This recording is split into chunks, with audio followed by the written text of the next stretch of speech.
आप एक तरीके से ये मान लो भाई, अगर आपने 250 रन भी कर लिए ना, तो आप बिल्कुल भी सेफ नहीं हो कि आप जीत जाओगे। सिक्योर कर ही नहीं सकते आप कहीं से कहीं तक भी।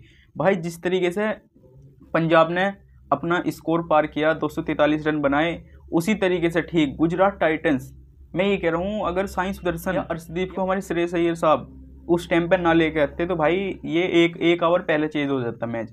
क्योंकि जो मैच की सिचुएशन ऐसी आ रही थी जिस समय पे जो हमारे पंजाब किंग्स थे 138 पे 2 थे, वहां पे 175 पे 2 हो रहे थे उनके, तो सिचुएशन कुछ इस तरीके से डील हो रही थी। तो आप समझ सकते हैं कितना बड़ा हिसाब से मार्जिन से गुजरात टाइटंस ये मैच जीत सकती थी, लेकिन वो हारी अपनी गलतियों से।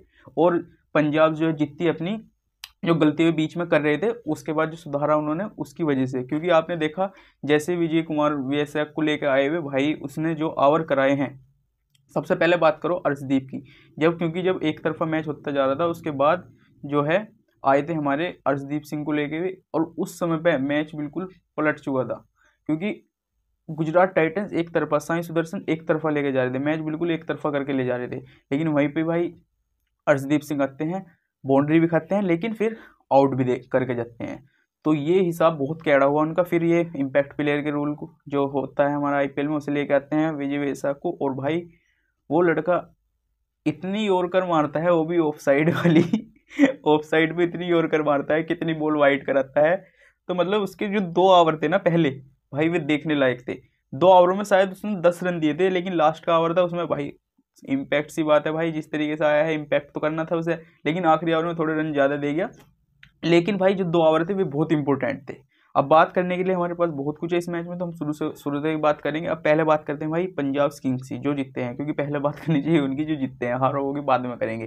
क्योंकि भाई ऐसे भी नहीं एक तरफा गुजरात को भी नहीं कर सकते, क्योंकि जीत सकते थे वे, कहीं ना कहीं जीत सकते थे, 100% जीत सकते थे, लेकिन कुछ गलती उनसे हुई, कुछ अच्छी चीज़ें पंजाब किंग्स से हुई, वो सारी बातें हम यहाँ करेंगे आज। तो सबसे पहले बात करेंगे भाई पंजाब किंग्स की बैटिंग लाइनअप की, जो ऊपर से ही जो तुम्हारे प्रियांश आर्य ने इन्हें बढ़िया हिसाब किताब से काटा है गुजरात वालों को, वो अलग ही मजा आ गया उसमें।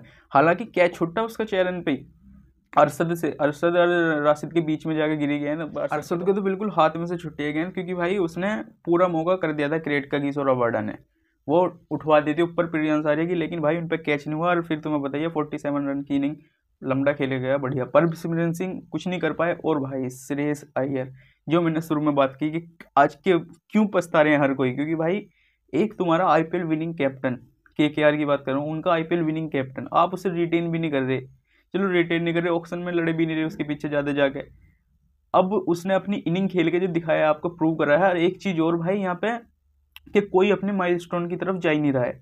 आप जैसे श्रेयस अय्यर को देख लो, 97 पे था, लेकिन भाई उसने शशांक को कहा तू मार, जितना मार सकता है, दिक्कत मत ले, 100 हो ना हो वो अलग चीज़ होती है। तो कोई अपनी माइलस्टोन की तरफ जा ही नहीं रहा है, और जो भी खेल रहा है इम्पैक्ट से खेल रहा है, पहली बॉल पे आगे हिट मारने की कोशिश कर रहा है। अब देखो श्रेयस अय्यर आया, पहली बॉल पे चौका मारा, 97 रन की इनिंग खेली। उमर जाई भाई इतना कुछ कर ही नहीं पाया, रन बॉल खेल के गया है, एवरेज बैटिंग करी है भाई, एवरेज बैटिंग करी है। क्योंकि शुरू की बॉल में जब साजिद खान को उसने छक्का मारा तो लगा था, मगर भाई ये कुछ ना कुछ करेगा, लेकिन वो कुछ कर नहीं पाया। एंड में जाकर बॉल पिया मारने की कोशिश कर रहा था, बैट पे बॉल आई नहीं रही थी, तो आउट होकर चला गया वो नॉर्मल।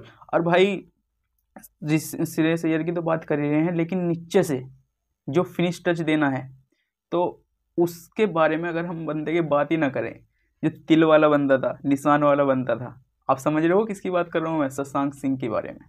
अगर उसकी बात ना हो तो भाई हो ही नहीं सकता लड़के के बारे में।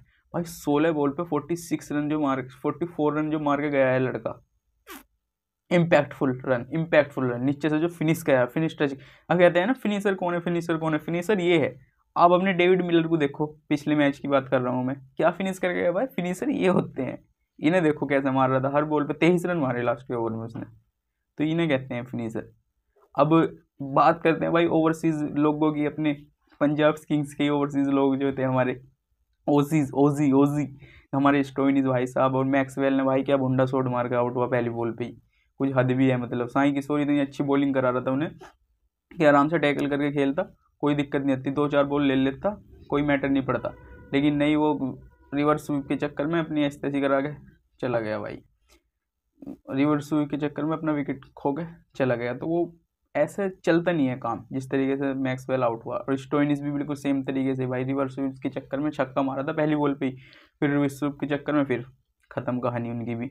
अब बात करेंगे भाई गुजरात की बॉलिंग की। गुजरात की बॉलिंग में भाई कगिसो रबाडा ने अच्छी बॉलिंग करी, लेकिन हमारे मोहम्मद सिराज भाई तुम 50+ रन दे रहे हो 4 ओवर में और आप एक भी विकेट नहीं ले पा रहे, तो ये अच्छी बॉलिंग नहीं है भाई।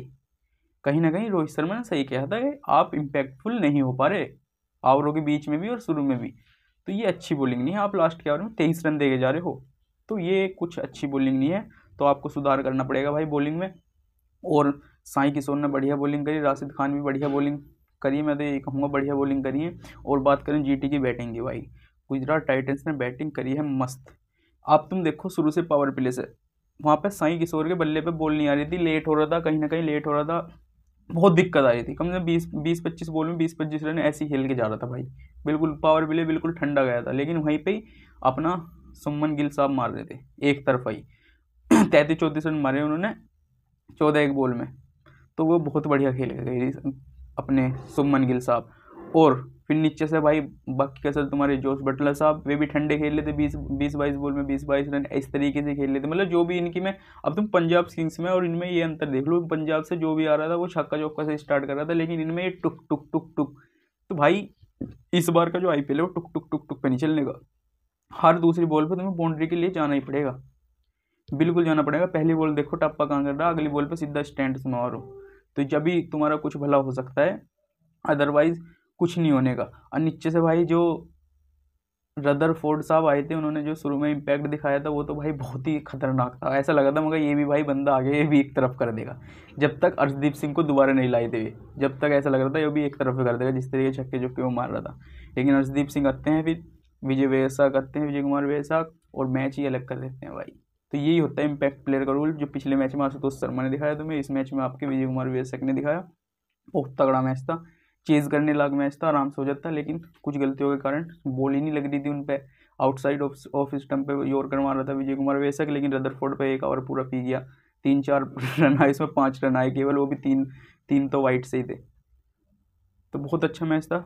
आज देखते हैं राजस्थान रॉयल्स और कोलकाता किंग्स के बीच में मैच है, जैसे भी होगा हम आपको खबर करेंगे। वीडियो अच्छी लगती है लाइक कमेंट शेयर कर सकते हैं आप। धन्यवाद।